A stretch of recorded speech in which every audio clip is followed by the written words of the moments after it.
asalaamualeykum mbokki jullit yi noo ngi leen di nuyu te di leen jéggulu ci weeru koor wi nu génn te di leen jéggal di leen ndokkeeli ci kori gi te di leen ñaanal jàmmi àdduna ak alaxira di fàttali nag juróom benn fan yi nga xam ne sallallahu alayhi wa sallam daa wax ne ku ko woor ci weeru koor yi wépp danga mel ne ku dëkke koor ngëneel yu bari na ci waaye sëriñ bi fonkoon ko lool daa ko digle lool ba ñi ne woon ci kër gi ñëpp muy góor muy jigéen kenn mësu ko cee bañ a def da ci daa soññee lool lool lool Seexul Xadim moo tax ma di ko fàttali waaye am sew-sew bu ci mat a bàyyi xel mooy daawut bëgg ñu sësale ko ci kori gi ndax loolu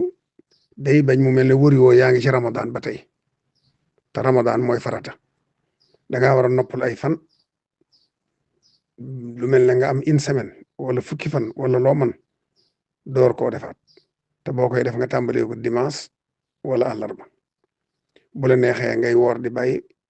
balaa weer wee jeex daal na mat juróom benn fan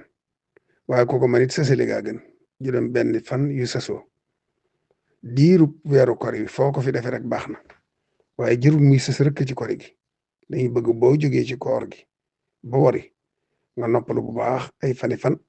door koo def ndax dañuy bañ sësale ko ci koor gi mel ne ba tey yaa ngi ci Ramadan na leer bu baax a baax